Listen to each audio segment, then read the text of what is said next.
quick intro.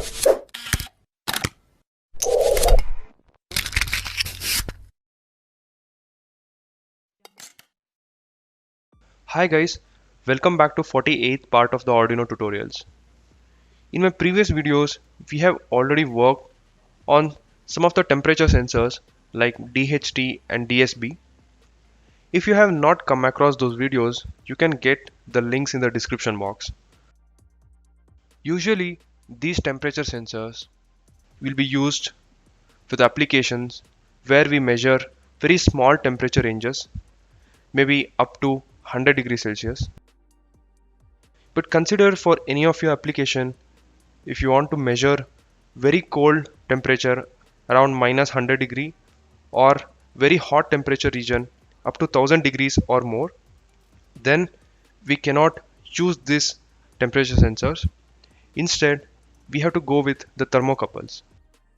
So in today's video, we'll be working on the MAX6675 thermocouple module. First, we'll try to understand some basic things of this module. Usually thermocouples are made up of two different kind of metallic wires.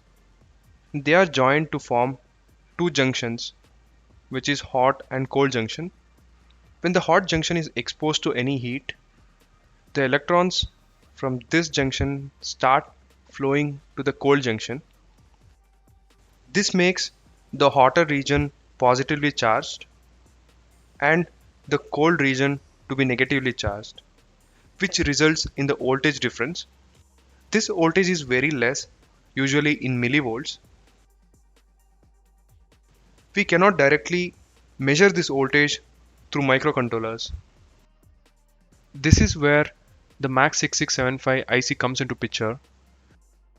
It has 12-bit ADC, which helps to convert the measured voltage values to appropriate digital format. The module also supports SPI protocol, and through this serial protocol, it transfers all the digital data to Arduino board. So this is all the basics we need to know before we start working. The components for this tutorial are Arduino board, MAX6675 thermocouple module, and some jumper wires. Coming to the connections, the VCC and ground of the sensor module goes to Arduino 5 volts and ground. For the remaining pins, we can use the standard SPI protocol pins on the Arduino board. Considering that, serial clock pin goes to digital pin 13, chip select to be connected to digital pin 10, and the serial output of the sensor goes to digital pin 12. That's all the connections. If you have any doubts, you can directly visit the circuit diagram link from the description box. Moving on to the coding. To make our code simple, I'll be using the MAX6675 library. So first, we have to install the library. Go to Sketch, Include Library, Manage Libraries. So make sure you have connected the internet to your computer. So it's fetching all the libraries here. So here we can search the required libraries. So there are many results. I'll go with library by Adafruit. Select the latest version and install. So after installing the library, in order to proceed with the code, we need to see the class and the function names provided in the library. For that, go to Documents, Arduino, Libraries, and here search for the installed MAX6675 library. So here it is. And this is a header file which has all the class and function definitions. So this will be our class name, and if we create an object of this class, then we need to pass these arguments. So we have to pass clock pin, chip select, and then serial output. In the declaration section, first we'll include the library. Then we'll create an object of class MAX6675. So object name, I'll keep it temperature sensor. And inside this, we need to pass 3 arguments.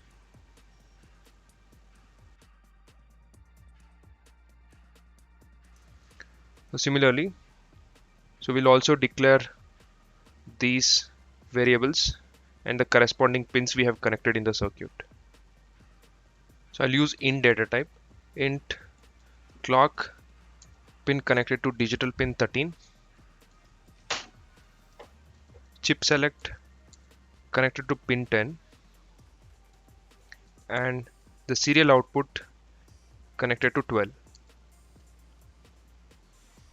So in the setup, first we'll initialize the serial communication, since we have to print the temperature values on the serial monitor with a baud rate of 9600. And coming to the loop, here we don't have to do any calculations. We have the inbuilt functions which directly gives the temperature values in degree and Fahrenheit. So in the same library header file, we can see this class has 2 functions. So we'll use the same.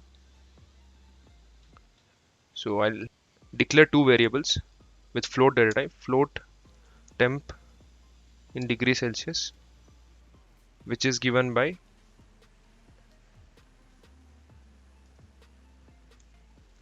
this function.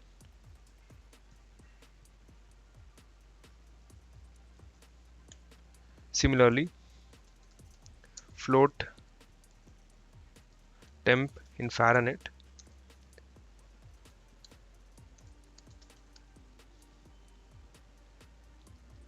and read Fahrenheit function. So that's it. Everything happens inside this function and they directly return the temperature values. So now we'll print these values on the serial monitor.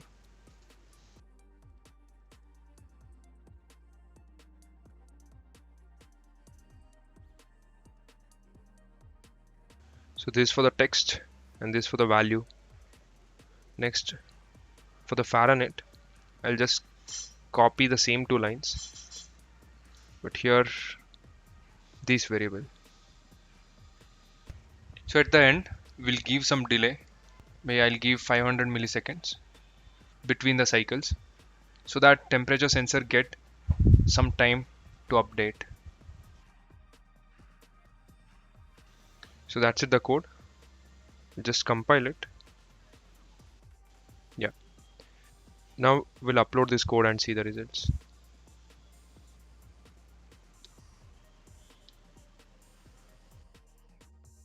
I'll open the serial monitor. So here we can see by default we are getting the room temperature values in degree Celsius and Fahrenheit. I'll try to increase the temperature by heating the thermocouple with a soldering gun.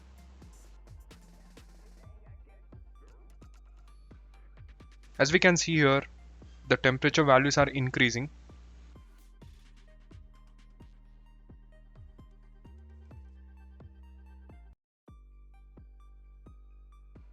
Once I remove the heat, the values are going down. That's all for this video. I hope it was helpful. For code and circuit diagram, visit the link given in the description box. In the coming days, we'll use this thermocouple module and make a temperature controlled soldering machine. Subscribe and stay tuned for more interesting projects. Thank you for watching. I'll be back in the next video.